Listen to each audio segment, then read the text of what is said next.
Gusto mo ng legit na kilig? Yes! Hawakan mo yung kuryente. Kilig na kilig ka na.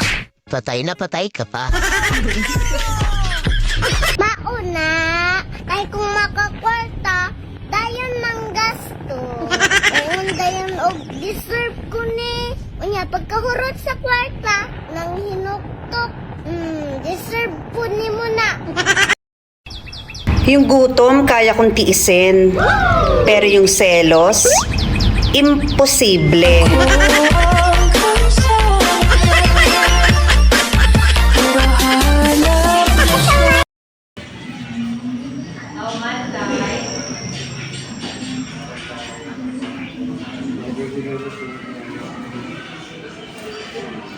Tanggalan sa eyeglass mo, magkambulan. Tanggalan. Tanggalan, kahit tanong tayong kape.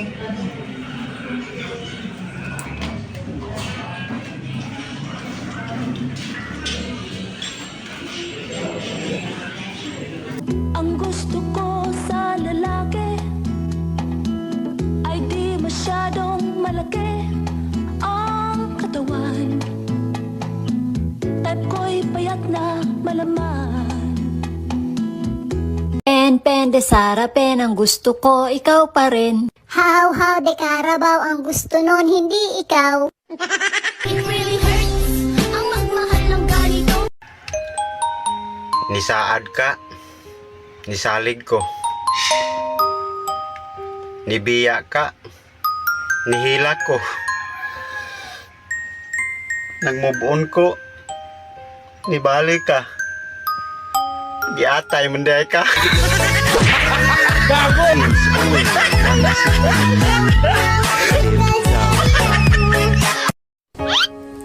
Mahal, Ano yun, mahal? kung ulam ba ako? Ano ako? At bakit? Siguro mahal, adobo ka. Kasi paborito mo? Hindi. Tulad ng adobo, may tuyo ka.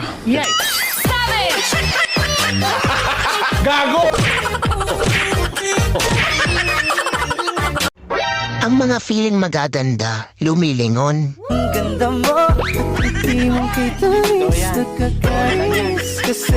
Ang tawag dyan, pilingon.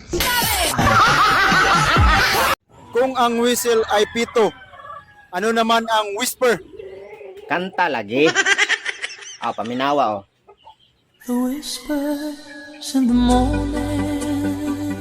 Okay. Han, may day mo naman ako. Kahit minsan lang. Hay nako, hindi ako nagsasama ng My Day. Nakapanood na nga lang muna ng TV.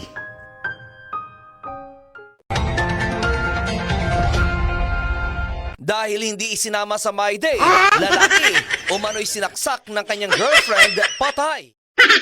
Hindi akalain ng isang lalaki na dahil Picture naman tayong dalawa. Ang My Day lang. Hello! I love you. Kuya Ads, kinsa ang gusto yun o kasal? Ang babae o ang lalaki? Sa tinuod na nga pagkasulti no diri sa ato ang nasod sa Pilipinas yun, ang pinakagustog yun o kasal? Ang ugangan. Magbuot na ba yun? Daghan na bigiliman. Ang asawa pa lang, pangatubang pa lang daan, mo request na dayon nga magpatumba o baka. Kay iyang pakanon tanan nilang mga silingan sa ilang baryo. Kunya inig kasal. Daghan kayo request nga papilon o paso. Number 1 ang iyahang mga kumari. Kunya papilong paso ang mga tanang mga barangay officials, mga opisyali sa lungsod, vice mayor, mayor, gobernur, kung pwede pa na mo pasok apilang pare. Papasuhon. Kunya dapat ang iyahang gawon yo'y pinakalabis nga gawon. Paanong hindi mai-inlove sa'yo? Kahit pagod na pagod ka la, ang ganda mo pa rin. She's a girl na hindi maluho. She's a girl na hindi mo kailangang gastusan para makontento sa'yo. She's a girl na all she want is to be with you. And all she want is your time and effort. Pre, Keep mo yung ganyang babae. Nganong ang mga bayot, pag mustori sila, ang word, dagdagan yun nila og W. For example, ano siya? Asa kang adwa? Ano? Mikaon ako? Hulat ako? Subukan mo. Math! Math. 5 plus 4! 7. Teka. Teka muna, ba't ka tumawa? Akala ko kasi di mo alam. Malalaman mo sa babae kapag manloloko. Kapag malaki yung bra, tapos maliit yung laman.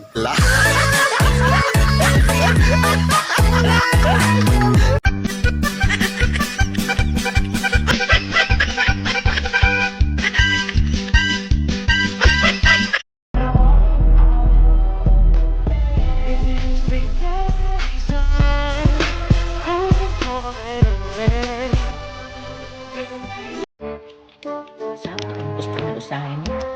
Sa buntag na yung gusto mo palit. Mutanaw na ba daw itlog? Yung ko na tagpila. Yung ko tulo 20. Siya pwede ba daw siti isa? Kaya unong ilang paliton. Yung ko madam, barato na kain na madam. Tulo 20 lang yun. Dili yun pwede siti isa. Kaya lugi na kaayo. Mamugos. Kaya dito daw sa pikas, siti isa. Yung ko, na, sige dito palit. Moto. Dito siya ni palit. Dito tali mo no? No.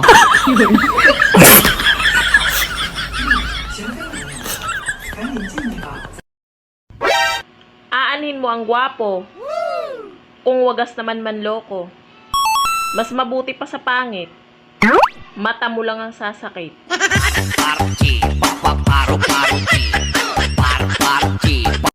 Mahal, kung mamamatay ba ako, mag-aasaba ka pa ulit? Hindi na. Kami na lang ni ate ang magsasama sa bahay. Eh ikaw, pag ako unang namatay, mag-aasawa ka pa ba? Hindi na din. Kami na lang ni ate mo. Ang magsasama. Hayop ka talaga! Thank you.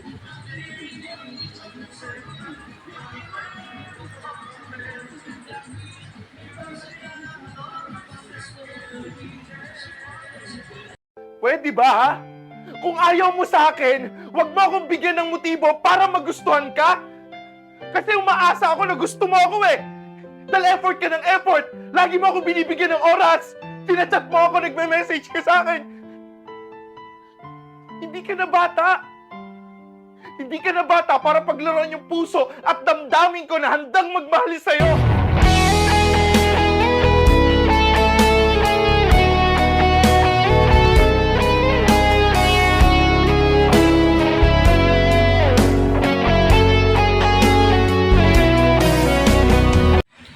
Hello guys, may narinig ako. Pero tips na rin, share ko sa inyo. Yung mga mahilig uminom ng gatas at kape na hinahalo. Tigilan nyo na yan. Paggatas-gatas, pagkapi-kapi. Kasi di ba yung gatas pampalakas, yung kape pang panervyos. Pag hinalo mo yan, lalakas ang iyong nervyos. O, di ba? Kaya, tigilan nyo yung paggatas at kape. Maggatas ka, gatas all the time, magkape ka, kape rin all the time. Kung gusto mong lumakas ka lang, maggatas ka. Kung gusto mong mag-nervyos, magkape ka. O diba? Pero basta wag nyo daw haluin yung gatas at kape. Kasi gatas pampalakas, kape pang papanervyos, lalakas ang iyong nervyos. O, share lang guys. Biyai kon imong biyaan, ilisi kon imong ilisan. Ayaw lang dugangi, kay di jud na pwede, kay wa jud na pulos mag-away ta permi. Ano ang pinakamatandang paaralan sa Pilipinas? Senyor, hay! What? Di ka man lang nagsikap. Kung bright kag English, English ha daw. Libro, aso, bubuyog, kanta. English ha daw. Oh shit, not good. Bodog Bisong. Alam mo, crush kita. Siguro maganda boses mo kapag kumakanta ka. I have loved you only in my mind, but I know that there will come a time to feel. Hindi nyo ba napapansin? Yung mga magaganda tumataba. Kapag hindi ka pa tumataba, ay, alam mo na.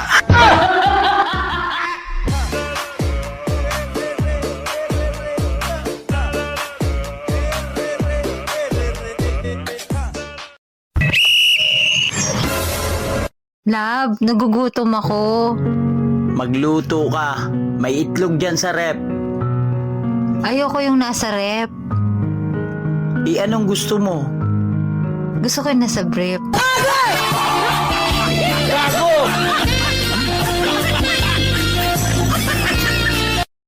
TikTok ta guys, real talk. Kanang gwapa kay ta sa TikTok ba? Kanang gwapa kayo sa TikTok. Nya sa personal, importante buhi. Naibangagang ilong, kaginhawa gihapon. Proud. Ano kayang mangyayari kung lahat ng magaganda papatawan ng tax? Ngiti-ngiti ka, no? Dahil exempted ka. Wait!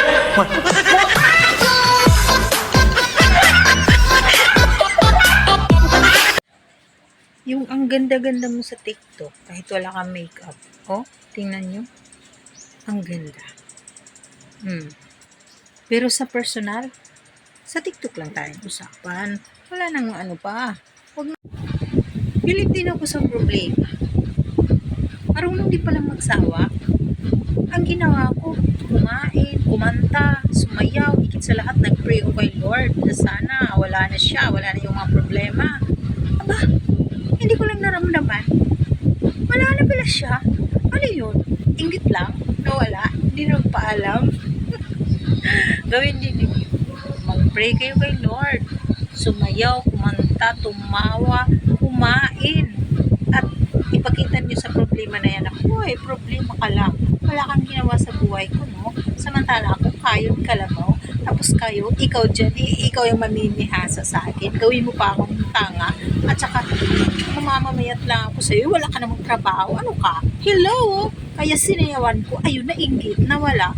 Parang, hindi ko na alam. Uy, wala na pala akong problema. Ganun. Ganun.